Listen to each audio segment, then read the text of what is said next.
and I'm a co-organizer together with Vina of the International Journalism Week. And thank you for coming. I can see that the numbers are going down a little bit, but it doesn't mean that motivation and enthusiasm is going down, hopefully. So we continue this part of the International Journalism Week by talking about some personal experiences of acting journalists. That's why we have a wonderful BBC correspondent, BBC World Service, Olga Ivshina, who have been working for quite a while at the BBC now, 10 years. And so she's got quite huge and colorful Quite a biography. yeah, experience in the first war in Ukraine, and basically that talk will be mostly devoted to the to your behavior, journalists' behavior in the war zone. So I presume you're going to talk about Ukraine and Nagorno Karabakh. Yeah, and everything else. And everything else. So basically, war conflicts and how to act. I think we're gonna run around 40 minutes with the talk, with the presentation. Save your questions for the Q&A afterwards. If you don't want to raise a hand and ask in front of the public, you get the slides, so you can use the slide to type your question. We also have the presence online. So yes, let's welcome Olga. The floor is yours. Thank you. Thank you guys for coming. Okay. Thank you for coming. I was actually standing there on purpose because I think I'm too short and you can barely see me from here. Is it possible to walk or I should... Yeah, but the microphone is working, so. Like that? Okay. Oh, I just think I'm too short and I can barely see you and I guess you can barely see me from from this thing. Thank you for coming, everyone. Thank you for choosing journalism. First of all, thank you for coming to this section. It's a pleasure to see you, and I'll try to make it interesting, try to make it informative, and so that you don't regret it and don't fall asleep. So let's start. And I should say I'm really bad with presentations, so forgive me if things go wrong. And also, I think I should say I'll try to be honest with you guys, and I should admit this talk would be easy for me because well, I normally don't talk about these things publicly. War. I have been deployed to the war zone many times, and it has never been an easy experience, and so it won't be easy for me, but I'll try to share the best with you. If I did this talk a couple of years ago, I guess I would be, all bright and shiny and confident and saying, yeah, it's all cool, but perceptions change, things change, and I think that wouldn't be honest. I'll try to be honest with you to share maximum, but yeah, it won't be easy, so if I struggle, please bear with me.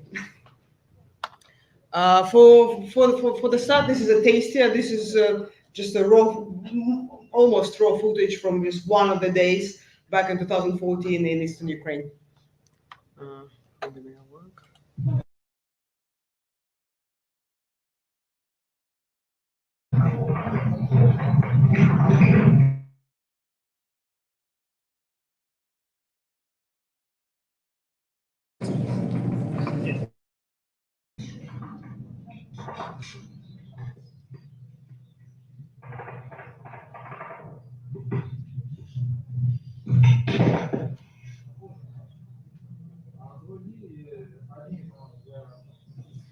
Стрельба возле аэропорта Донецка продолжается уже несколько часов. Интенсивность боя постепенно увеличивается. Кто откуда стреляет и где находится чьи позиции, пока совершенно не ясно.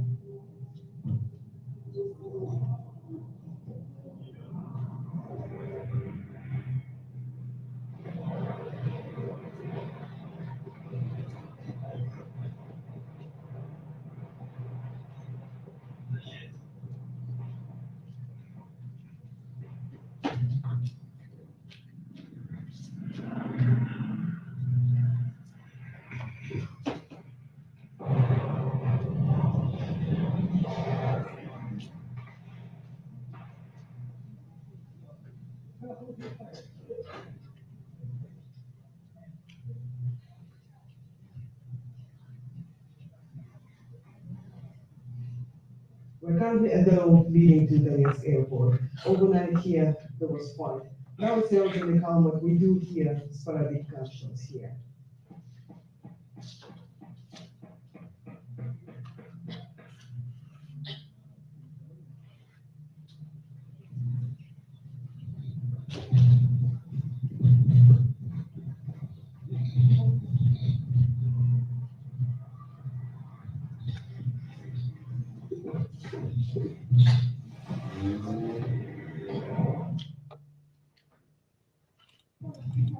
That's it. I mean, that's not the scariest day, but that's just one of the days. And here is my first question to you guys. I mean, you have to get involved. I'm sorry. This is my first question to you. So this footage is still being, like, what, 8 years old? It's still being shown during all BBC. I know BBC hostile environment team was here another day, right? So this footage, they still show it to each group of journalists coming for a training. Why? Please suggest your answers. Come on, come on, come on. Why they show? Why they still show it? What's in there? Why they still show it 8 years ago? Yes. To show how quickly things can change. Good variant. More. Yeah. Positioning, the way you move around, so you don't get caught. Yes and no at the same time. Keep suggesting. It's all true, but not exactly why. And they say there is a huge mistake there. Actually, a few huge mistakes. Come on. I'm not gonna judge you, but I need your yeah. Show people amazing shot, attention time. Partially. More. Well, it's definitely your shoes. Yes, you're right. Look at that. I'll try that. This was supposed to be our. So this was to be our almost the last day in Donetsk. So we were supposed to fly from Donetsk airport the day after that. So we actually headed to Donetsk airport to buy tickets. And I was young and partially stupid, so I thought, okay, the deployment is over, the troubles are over. So, and it was plus 30, so I was wearing my white shirt and sandals or whatever you call them. So that's how the war caught me. And we had to, as you have seen at the beginning, we had to wear the flak jackets urgently, hiding behind the car. That's another mistake. You don't hide. I mean, it's a you know, it can be discussed. It's a question for discussion whether you hide behind the car or not, because if the gunshots go, they can go through the car, and we were hiding exactly behind the petrol, you know, with the thing with the petrol, with the gas tank.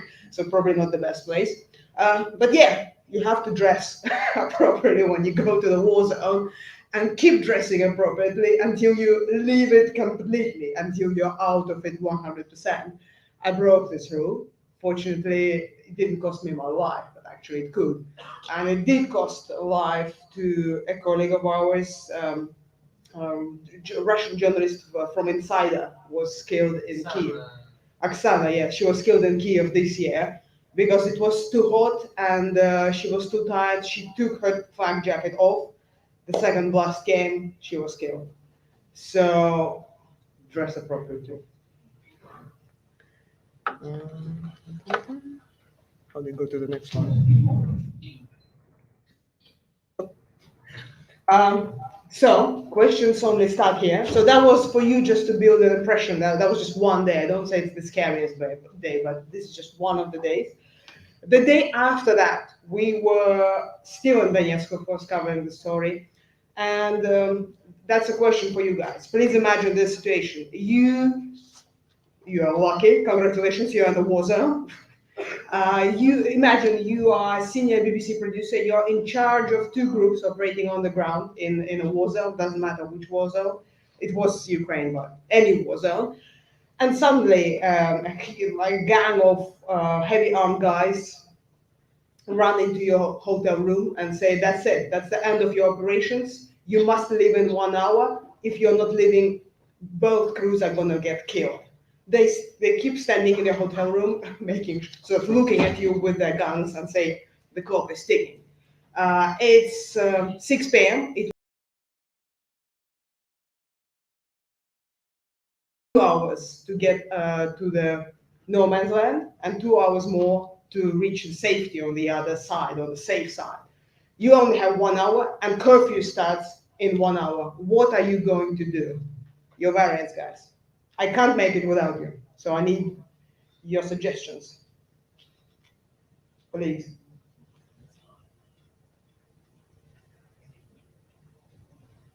Come on, the clock is ticking. Both groups gonna die if you're silent. Can you repeat the question? So you are the BBC senior BBC person on the ground. You are in charge of 2 crews. Armed people went into your hotel room and say you have 1 hour. If you don't leave this area, you're gonna get killed. But it's only 1 hour till the curfew and 4 hours till the safe zone, and it's already dark. What are you going to do? Just run. Where? Come on. Try.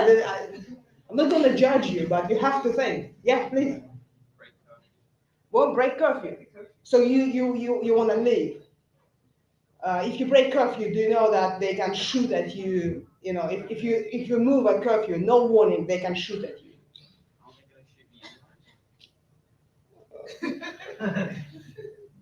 More variants. No, it's a variant at least. I'm not saying it's right or wrong, and I'll tell you what happened in reality at the end. But now I just need your versions. Yes, please. Maybe leave like 40 minutes from that, like just before the end of the curfew, maybe. No, the curfew starts in an hour. It doesn't end in an hour. It starts in an hour, and you need 4 hours to get to safety. Ah, I understand. Yeah, please.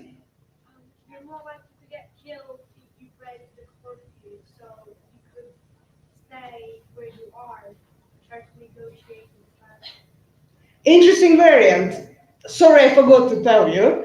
You have 2 crews on the ground, as I said, and 1 crew is solely British citizens, but the other crew consists of some guys who are locals.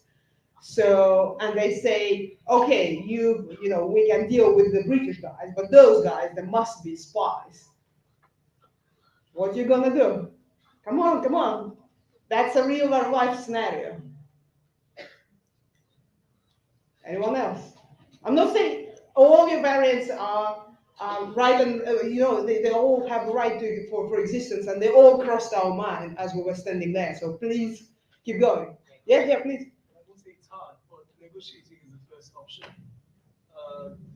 Then, of course, if that doesn't work, you just change location. But I don't think it's possible to, escape the curfew. So, since we have locals who might understand or know the environment, we could just change location to a temporary place where I'm sure I won't call them terrorists, but the guys who are actually threatening you are not following you everywhere. They just want you out of this place. They're not going to follow you till the end.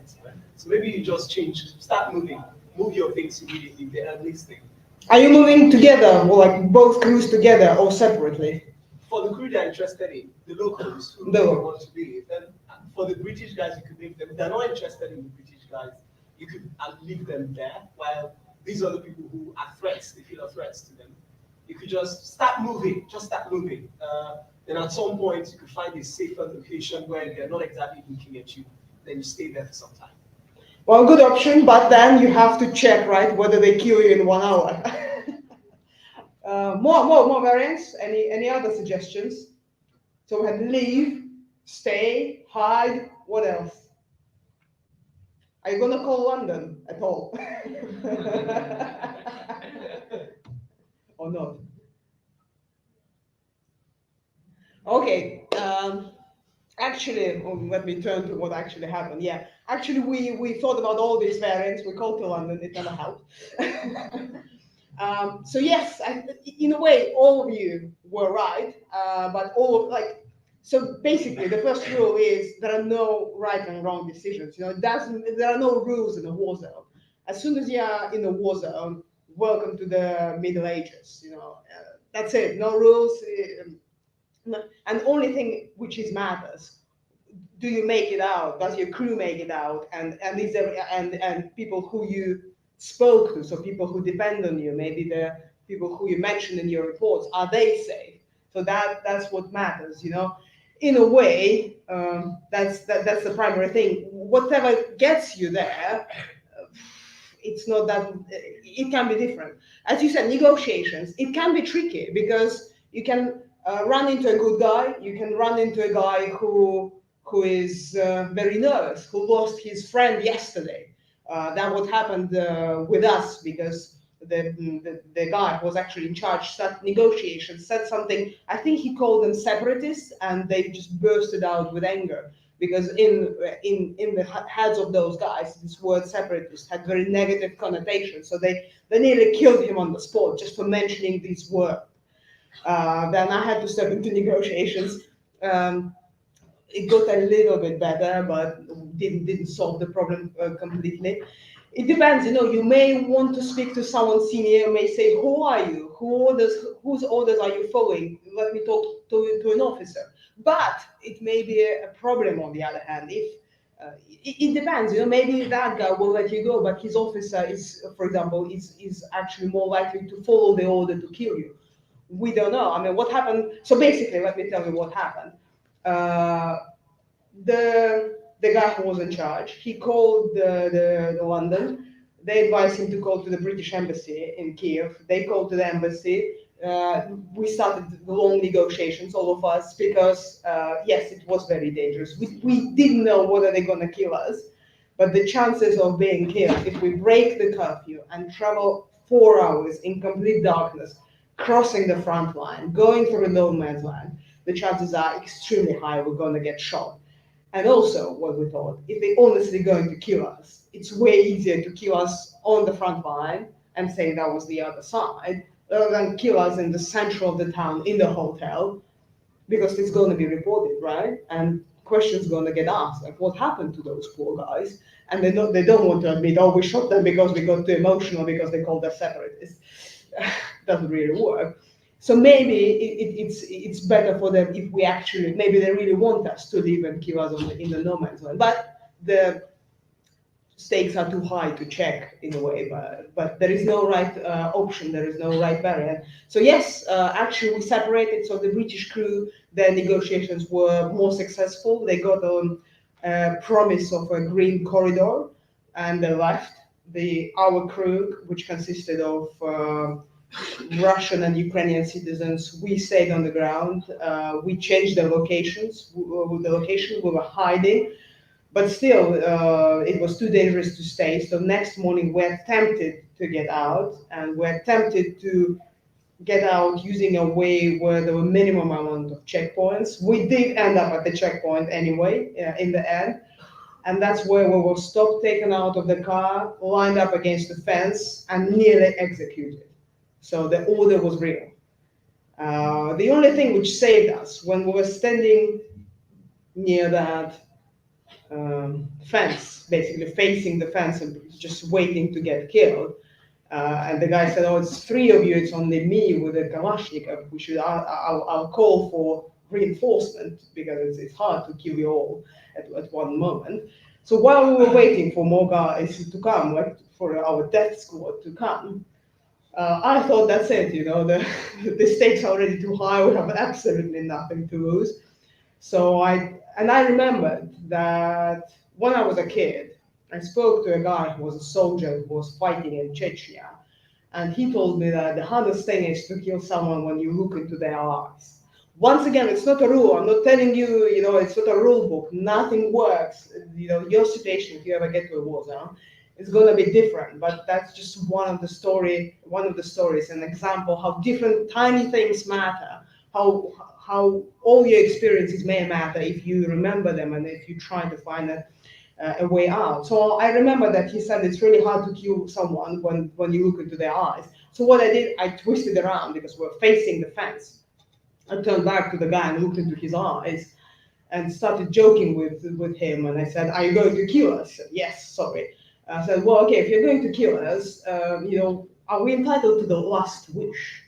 like all those anecdotes, you sort of have a last wish before you die. He laughed and said, "Are you serious?" I said, "Well, why not?" So, okay, what's your last wish? And then I was like, oh shit, what is my last wish? I never supposed this talk to go that far. And I thought, okay, should I ask for cigarettes? Because in all anecdotes, they always ask for cigarettes. And I was like, shit, I don't smoke. Do I even need a cigarette now? And then I said, oh, call me your officer. Call me a Russian officer. Because I thought, I don't know. I mean, basically, I didn't have a plan, but my tiny hope was that this is a bunch of some soldiers. They're following the orders. They don't really know, what's behind these orders. Maybe I'll be able to talk to an officer. Maybe I'll be more lucky, basically. And he said, well, okay, I don't want to kill you anyway. Just to remind you, I was still in my white shirt and white t-shirt, and I was looking quite strange in Warzone, I guess. And yeah, he called for an officer. We had the talk, and I made a powerful speech to him, I guess. And he said, "Yeah, that all does sound really stupid. Why are we going to kill you? I mean, you haven't done anything. Don't mention it to anyone. I can get out of here." That's it. He threw all our documents to the sand, to the dirt, and left. And we were left there, like wondering what would we do next. And that was just a day of that day. So that's it. I mean, that's the first rule. That's the first, I guess, my first rule. There are no rules. Different things may matter, and don't follow the examples. Sort of don't follow the book. It's up to you to judge at the moment what's going to happen. It's up to you to judge: is this person with a gun better, or is he more agitated than his officer? Should I talk to an officer, or should I talk to him? Should I negotiate? Should I run? Should we stay? Should we go? It's, you have to choose. You have to decide on the ground. No one is going to help you. London is not able to, send a SIS brigade who will appear at the spot in 5 minutes and save you. It's for you, and tiny things may matter, tiny details, and different scenarios can, different situations can have different ways out.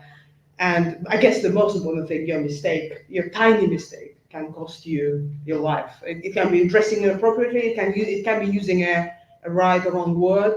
It can be something wrong on your phone, or it can be something wrong with you. Like, is anyone here wearing a poppy, for example, today? Anyone? No. But for example, if you're wearing a poppy, for example, in a war zone, or if they open your phone, or if they open your Instagram account from their phone and see that you posted a picture with a poppy, I don't know, with the sign, this one or that one, any of them, it may mean something different in a different culture. And they say, are you supporting, I don't know, British imperialism, or are you supporting QAnon, or whatever? So things which doesn't matter at all here can matter tremendously there. And some tiny movements, some tiny things in your phone or on your social media can be twisted in an absolutely weird fashion, judging from our peaceful standards, and they can mean a lot there, and you can end up in a huge trouble. For example, once we were stopped in Crimea, and I had a few Snickers bars in my backpack because we were operating tremendously long hours, and of course you need something to eat and drink, right? So the guy who stopped me, he said, "Oh, that's it. I'm gonna kill you. You are arrested. You are detained." He dragged me out, said, "I'll kill you today." I said, "Why? What's wrong? I haven't done anything." He said, "Yeah, but you're female, you're blonde, and you have Snickers in your backpack." I said, "So what?" He said, "I know that there are there are female snipers operating here, and that's how they should look like." I have no idea where he took that. I have no idea where this legend came from. But just judging by that I was female, blonde, and had sneakers. And she said snipers always use sneakers because they need high energy food, and according to what I heard, they always use sneakers.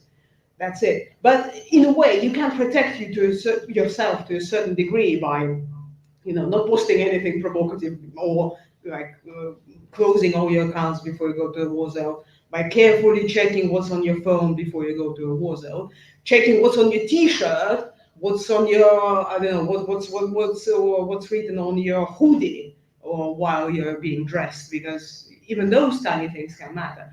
On the other hand, there is no way you're going to protect you totally. You see, my phone was fine, my t-shirt was fine, my clothes was fine, was properly dressed, but just by the fact I had cigarettes, I ran into huge trouble, and it took me hours and hours and hours to get out of that situation. So just be prepared. So it's gonna be hell.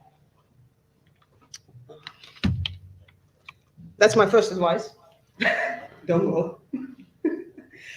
Think about it carefully. It's are you ready to sleep with random people in random places or not sleep at all for several nights? Are you ready to pee? Sorry, are you ready to pee in front of the other people in in the middle of the road? Because that's what happens. You know, if you go just a few days ago, I went to Nagorno-Karabakh, and everything is still mined there. So, and you know, you are there, you're stuck there for hours and hours and hours. Of course, you need to go to a toilet. Let's be realistic about that. But everything is mined, so the only option for you to go to the toilet is go behind the car in the middle of the road. And there are other people and other cars. Are you ready for that?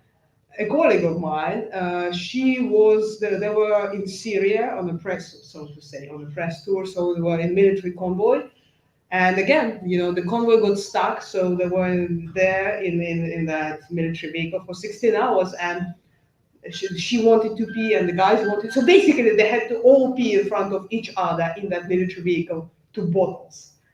Are you ready for that? If you're not, don't go. The best way to avoid all the troubles, just don't go. No. So yeah, if you go, if you go, prepare, because you're gonna need different things. You're gonna know everything about your kid. Things gonna get wrong anyway. You have to prepare for as many options as you can. You have to imagine situations which may seem unimaginable at the moment. You need to clearly remember, why are you going there? What for? What are your stories? Why are you telling them? How much it's gonna cost you and and people you're talking to? And just remember, in a war zone, your life basically is cheaper than the bullet which will end it. It's not an exaggeration. If you live in a war zone and people who are dealing, so people you are dealing with, they live in a war zone. You come and go, they stay there. They're so used to death. You know, they have seen dozens of deaths, maybe hundreds of deaths already, including their comrades, including their loved ones. So life, the price of life degrades very quickly in a war zone, of your own and of all the others surrounding you. So the bullet is more precious for them than your life. Because bullet can buy you, if you're a soldier, bullet can buy you another day. And life costs nothing. So prepare and remember why you're there, which story you're going to tell, how you're going to tell this story, how you're going to record this. If there is no electricity, and it's going to be no electricity, no water, no mobile internet, how are you going to file it? Is it a story which can be checked on the checkpoint? That will happen many times to me. You know, on the checkpoint, what's this? What's that? Open that folder, open this video, what's on your phone. If you feel something which can be dangerous to you and to people you film, how are you going to hide it? Physically, or you can't send it to the iCloud. I mean, you're lucky if there is still mobile internet and you can send it to the iCloud or whatever cloud. If not, if you physically have to hide something, where are you going to hide it? How? Are you ready for what's next if they find that card? Another story here. So basically, we were operating in Eastern Ukraine, and I don't remember what exactly we filmed, but that was something important, which we didn't want for the soldiers to see. We were crossing the checkpoint to get out already, so that was the very last minutes in the war zone. We were hoping we were going to make it, but then suddenly they were, open this folder, open that folder. give me this, give me that. And suddenly they got, some material was hidden, but some interviews were there out in the open. And they said, oh, that person is interesting. You must copy that interview to our USB stick. And I was like, it didn't seem anything special for me, but who knows what it's gonna cost to that person. Once again, we leave, that person stays there. And now they have their name, their full interview. What are they going to do with that interview? What are they going to do with that person? May end really badly for them. And he's like, okay, you must copy it to my USB stick. And I was like, well, no other option. So, oh yeah, okay, but it's very, very, it's a very large size of the file. I said 2 gigabytes. He's like, oh, okay. He brings the USB stick. That's another danger, You don't know what's on that USB stick. Maybe it's some very clever program which is gonna hack half of your computer. I don't know. Or maybe it's just in my case, it was a USB stick full of pornography, guys. That's another truth. And he said, okay, copy it. And I said, well, there is no space for it. And then and they said, okay. Then there was a huge discussion among soldiers which pornography file they need to delete in order to record my interview to that USB stick. It was a very detailed discussion, which I didn't want to hear, but I had to. In the end, they deleted 2 precious files from the USB stick, still not enough space. And I managed to convince them that it's not worth deleting another precious pornography files for that stupid interview. So I got out. You may be lucky, you may be not. Think about it, just think where you're gonna hide it. Think about your hero, people you talk to, how you're gonna protect them, and what happens. What's your plan B and plan C if everything goes wrong and they got the files and you can't protect them. Most important part of any plan, they all go to hell. Nothing works, everything goes wrong. You end up in wrong places with the wrong people you hoped for. They're not there anymore, they refuse to speak, you have to speak to random people. The driver, coming back to that scenario, so when they gave us 1 hour to leave the city, we went down, our driver disappeared together with the car. I mean, we had all our belongings with us, but that's it. We need to go urgently. There is no driver, there is no car. It's 6 p.m., 1 hour to the curfew. How are we going to find another driver? How can you move? Do you trust your driver? It's all the questions which are going to pop up. So you should plan thoroughly, but you should prepare that everything is going to go to hell. And you have to, again, just be flexible and find other variants on the ground. Just be open-minded. It's really hard. It's really scary, but that's the truth. And if you're not ready, or if you're in doubt, back to picture 1, don't go. So yeah, here are some of the main outcomes. Again, it's just my take on it. And the first line is the most important. There are no correct answers. You're going to find your own answers, and answers which work today may not work tomorrow completely.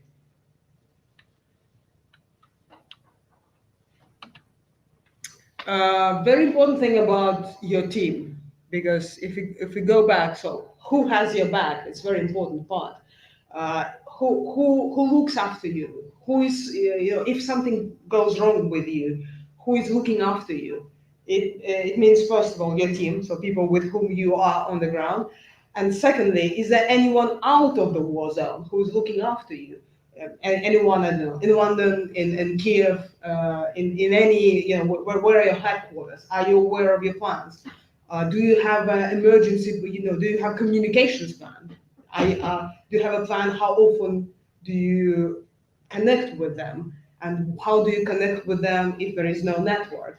What do they do if you don't connect with them a few hours? How many hours? How serious do they, how do they know how serious it is? Because, once we were detained and we disappeared, our phones were taken from us, and that's it. We ended up in a cellar for many hours. And what? When people out of the war zone are going to get worried about you? Are they going at all? We were lucky. Basically, we made another mistake. We didn't have a clear communication plan with London. We were only supposed to call them back in the evening. So we still had a whole day ahead of us sitting in the cellar. And we didn't know, how soon they're going to find out we're detained. And we didn't even know where we were because we were blindfolded and put into the cellar.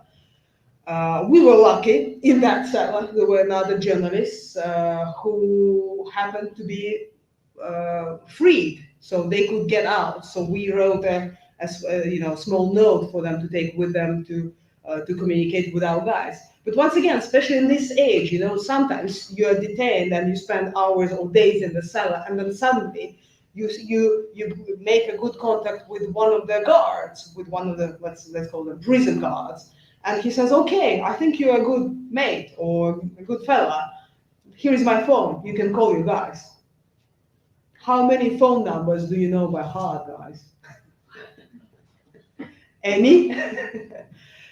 Whom are you going to call? That guy, most probably, he doesn't have roaming. He doesn't have money for you to call from his phone to London and have a significant communication. Maybe, maybe WhatsApp is working, maybe not. So who are you going to call locally from his phone number? Again, do you know this number by heart? Because that's it. Your phone, the first thing which is taken away from you when you're detained anywhere in the world now is your phone, of course. What happens next? Are you prepared for that? I told you a good example. So the colleagues, even though they were from Russian propaganda media, they got out, they delivered our message. Our bosses pressed some buttons, did some calls. Our colleagues came and took us out. But you may be not that lucky, and actually some of my colleagues weren't that lucky. And in 2018, a group of journalists were killed in Africa, in Central Africa, trying to cover a story about Wagner private military company. And they didn't have a clear communication plan. They didn't even have a clear plan of what they do in that country. They were just trying to follow, and things went wrong, and they made their own decision. In the middle of the day, they got an invitation to go somewhere. It was dark. They went. They were stopped in the middle of the road. They were shot dead. That's the price of mistake, sometimes, if you're not lucky. Still have time, 5 minutes, right? A quick note about your team. So be aware of who you're going with. That's the most important thing. That's the crucial to your survival and to your successful operation to the war zone. Because we go to the war zone to work, right? It's not our task is not only to survive, but to bring something back or to deliver something from the sport. So, and this depends a lot, both of this. Keeping alive and coming back safely and delivering something depends on your team. So think about who you are. What's your psychology? Are you mentally prepared? Are you physically prepared? Are you physically prepared to run around in a flak jacket for 12 hours in a row?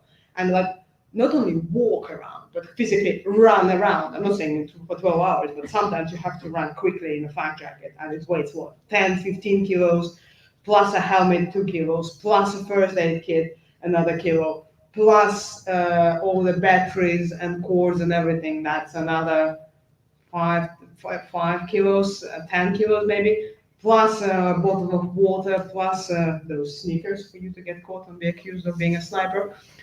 Altogether, it's like 30 kilos on top of your normal weight. Are you ready to run with that and cover and run again and sprint? And maybe carry your wounded crew member. What's your psychology? Because there are 3 basic reactions to stress: freeze, fight, and run. So be honest with yourself. If your first basic reaction to stress is freeze, it may be very dangerous for you to go to the front line, to the war zone, because urgent things happen. Things where 1 second means, decides between life and death. If your basic reaction is freeze, it's normal. It's one of the three reactions. It's what you've got when you got, when you got to this world. But if your basic reaction is freeze, it's just very dangerous. You have higher chances to die, and you can put your team in danger as well, because they're going to be there with you, and they're not going to just leave you there being frozen. They'll try to do something with you. And again, those seconds may cost someone a life or a body part. Again, think about your team. What are their basic reactions to stress? And there are no good and bad reactions. If your basic reaction is fight, it's good if it's a shanty. But if it's an unpleasant encounter on the checkpoint and your basic reaction is fight, I don't mean physically fight, but sort of engage in a aggressively engage in a conversation, trying to keep your ground, trying to stand by your point of view. It can cost you a lot again. So just be aware of your reactions and or the reactions of your team. Try to work around it. I'm not saying it's not possible to go. Of course it is possible, but just think, okay, here are my weak points, here are my strong points.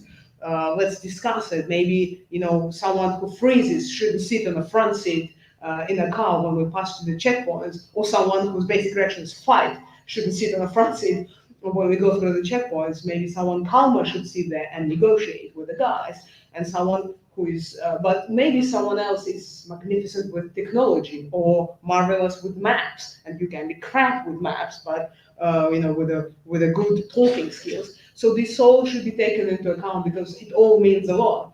Google doesn't work in a war zone. It can build you roads, it can build you ways which don't exist. It can lead you to a minefield, and it did many times. So you have to know, someone in the team has to know the maps and how to operate and how to deal with that. Short thing which I mentioned, well, women. Women, for them being in a war zone is a little bit more special kind of compared to the males, to men. First of all, because the total majority of soldiers are males, and they're always stuck in that male team. So every woman is something outstanding, and of course, it attracts a lot of attention. You can be physically harassed, you can be verbally harassed, and also technically, it's harder for women. Just because of physiological reasons, it doesn't. It's not a disadvantage. It's just things which must be taken into account. And if you have a woman in your team, again, you must think about it, and you must discuss it with your team, and you should discuss, okay, should we go to the toilet together? What on the checkpoint if you're drunk? What should I do? Blah blah. All these have to be thought through. In certain places of the world, as a woman, you can't sit on the front seat of the car. You can't engage in conversations on your own. Like I was asked a couple of times, okay, what is your man? That's it. Still, as I told you, war zone is Middle Ages. In Middle Ages, women weren't treated as equal parts of the society, as equal citizens. That's it. They were just something which belongs to a man. So I seriously got asked a number of times, so where is your man? Stop talking to me, woman. I will talk to your man. What are you going to answer to that? Many times at the checkpoint, I was asked, did your husband let you go? Are you even married? How come you're not married? Then I marry you. Ah, you're married. Where is your ring? If you're going to lie on the checkpoint, remember about that. Where is your ring? Where are wedding photos on your phone? Did you lie to me? Oh, you may be a spy. It all can go wrong really quickly. And yeah, I talked about the team. I told you about the people who you spoke to. Things can turn differently. The guy you see on the right, that one, he spoke openly with us, with his name and surname, openly admitting that these were Russian generals who helped to win the Battle of Debaltseve in eastern Ukraine. It went on air. He was all fine and pleasant with that. 2 days after that, he said he's filing a lawsuit and that we lied everything. I messaged back to him saying, "What's up? What's wrong? I mean, you agreed to it 500 times. It was all fine." And he said, "I can't talk. Let's meet." We met, and he said, "I'm really sorry, but they threatened to kill me. I had to do it." Sometimes there is no way to protect your heroes, people you speak to. Sometimes there is. Sometimes they speak to you thinking, "Oh, it's fine, I'm gonna make it," but then things change quickly. Sometimes they're not aware of all the risks you are taking. You have to, because if it's always easy to die in a war zone. If they die, that's it. That's end for them, and that's the start of the nightmare for you and for their families. And last but not least, from my point of view, the hardest bit starts when you come back. It's it's the worst. It's the hardest because you come back, you're very different. Things have changed completely in your head. You know, you've been to hell, you've been through hell, you've been through a war zone. You come back, things are back to normal here. Nothing changed. Some people haven't even noticed. Yeah, it's another day of war in the news somewhere there, but for them, you know, it's all the same. It's coffee in the morning, kids to school, they go to work or you go to the university, lunch, whatever, fitness in the evening. Yeah, there is a war in the TV set, but not. It's not happening there, and it's true. But for you, it's there. You have been there, and it's still going on in your head. It's really hard at first. For some, it can keep being hard for months or years. For some, then you manage to settle back, but just be prepared. It doesn't end with when you come back. The worst thing starts when you come back because you need to adapt. You need to understand how to get back to this reality, how to switch between these two worlds. It's really hard to switch from the peaceful world to the world of war. It's even harder to switch back. It's really hard to talk about something else because you know this is an ultimate thing. The emotions are so bright, the stakes are the highest. It's really hard. It's really hard to cover something else because what else matters? That's the ultimate story. And also, it's very tempting to come back to the war zone because whatever you do, whatever you film there, it can be like not brilliant, but it's gonna be number first in the bulletins. It's gonna be on the front page of the newspapers. It's gonna be number one, and you're gonna be in the spotlight.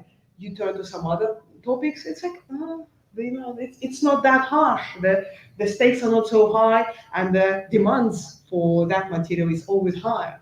So it's very tempting to come back. But if you come back too often, are you gonna make it eventually? There are a lot of questions to ask, and in a way, no one would understand you. Only those who have been there would understand you. That's why it's very important to watch your mates, to watch your team, to see if something goes wrong, because it's very hard to explain and to express what happened to someone who haven't been there. So it's for you to watch your friends, your teammates. If something is wrong with them, it's for you to flag it up. If you come back and if you feel wrong, please don't be afraid or shy or whatever to ask for help. I think it's the most important. It's a mistake which many of us, myself included, which we have done. We were afraid or shy or was like, it's not cool to ask for help. I'm cool reporter. I made it. It doesn't matter what that I feel really blue. I'll make it. No, the bravest thing is to ask for help. And if you ask for help, you'll find it. There will be someone there for you. But if you're silent, there is, people. There is no way they're gonna guess something is wrong. And in a way, you have to accept there is no way back. There is no way you're gonna go to the front line and come back as the same person. It's just not possible at all, and it's not possible to forget it. But unlike the other events in life, which are not possible to forget, which is like, I don't know, some bright. Think about any event which happened, which you can't forget. Some of them, these were events of your choice. I don't know, wedding, whole roller coaster ride, your trip to Peru or whatever. But in war, you can't choose what's going to happen to you. You can't choose what's going to affect you, and still, there is no way to forget it. That's it. I hope. I hope you didn't fall asleep. 11 minutes for questions if you have like. We can make it 15. Yeah. Sorry? Yep. Hope I know how to do that. Yeah. Okay. So you have a few questions. You can type in your questions now. How different is what you find in the workflow with the training you receive from the office, for example, risk management? Good question. I mean, the course which BBC gives us before we go to the front line, what's called hostile environment and first aid training. It's very, very good. It's run by the ex-military guys. I mean, I think they have been here, so you could have seen them. It's amazing. The training is amazing, but of course, it can be compared to what you face. it really depends on where you go, how you go, because deployments are different. It can be a press tour to the war zone. I guess it's different from when you go completely on your own. Yeah, it really matters a lot whether it's just another war somewhere else, or if it's a war in which your country is involved. You may not associate yourself with your country. It doesn't matter. Others on the ground do. So if your country is involved in the conflict and you're covering it, it's way different from if you're just covering a war somewhere in the world. So it really depends on where you end up, which team you end up, which circumstances. None of the trainings can prepare you completely psychologically. It's gonna be scary. It's gonna be really hard, but trainings are very much needed, and they do help a lot. Actually, every minute of the training I went through this hostile environment training, it was useful, helpful, and I know it saved many lives for both me and my colleagues. Do you think? Oh, that's a good question about once a war reporter, always a war. I guess it depends on you. It's your choice. Some people get stuck with. I mean, yes, there is a trouble. Sometimes people introduce you as a war reporter, but I guess it's up to you. Some people get stuck with the reporting from the war zone because it's addictive. I'll be honest with you. It was addictive for me. I was going back and again and again and again, even though I was already mentally ruined, physically struggling. I was going because adrenaline kicks in and it's easy. It's really hard, but on the other hand, it's really easy. Whatever, as I said, whatever you do, it's on the front page. Whatever you do, it's number one in your TV bulletin. It's tempting. It's really hard to cover other stories as bright as, it's really hard to find other emotions as bright as in the war zone. But it doesn't mean it's not possible. And I think it depends on people, whether they manage to switch to other topics, whether they choose to switch to other topics, or they just stay on that war reporting. So I think it's a question of your choice, actually. We've got many more questions. That's fine. Then volume 2 physical fitness exercise to do. Yes, the physical fitness, I think I covered it partially. Yes, you need you don't need to be able to run a marathon, but you do need some level, I would say significant, not high, but significant level of physical fitness, because it's carrying kit around, it's running in the flak jacket, it's all the unpredictable circumstances. If your mates get injured or wounded, if someone else next to you get injured or wounded, yes, and also the physical training adds to the emotional stability, I believe, and well-being. So it's really needed. Is embassy reliable in war zones? It depends again which embassy in which war zones. I'm a Russian citizen. If I call my embassy, I'm going to be in even bigger trouble. No. What are the positives? That's a question. Like, what do you enjoy about it? Like, what is that? I guess it's not. I can't say it's positive, but of course it's huge experience. It's a huge knowledge. You open, you get to learn all the things. First of all, about yourself. Secondly, about people around you. Thirdly, I think it influences a lot your system of values. But whether it's going to be it's like pain is, as they say, pain is inevitable. Suffering is optional. So it's a demanding experience. It's really hard. But whatever you make out of it is your choice, and it depends on you. I mean, first my outcomes were quite negative, but with some time and effort, I took a lot from my war zone experiences. It helped me to grow a lot as a person. And I will be honest with you guys. Of course, it gave a huge promotion for my career. I got noticed. I got many people learned about me because of my reports from the war zone. That's true. I'm not saying it's it's a horrible thing, never do it. It's just you need to weigh all the pros and cons, all the risks, whether it's worth it. And if I'm supposed to become one. No, my family never. No, my family and friends never supported me. They were all against it. It was my decision. I wanted to do it. But it's a good question, because the system of support is essential for you to make it back safely. As I said, it's really hard to come back. And what the only thing which can help you to get through, apart from the psychological help from specialists, and that alone is not enough. So you do need a system of support when you come back. It can be your friends, it can be your colleagues, it can be your partner, it can be your family. Yeah, if you have zero system of support, you may end up very badly. But yeah, of course my family never supported it. They were too afraid. Did you ever get badly injured? No, me not. I was never badly injured. But some of my colleagues did. Frank Gardner, a famous BBC reporter, he lost both of his legs in the war zone. And what's even harder, I think, I spoke to him, and that's also a thing which I felt reporting from a war zone. It's even harder to lose people because for them it's over, they're dead. You wake up with it every day, remembering that we were together and I'm alive and they're dead. Did I do everything correctly? Could I was it possible to change anything? It's really hard. It's draining.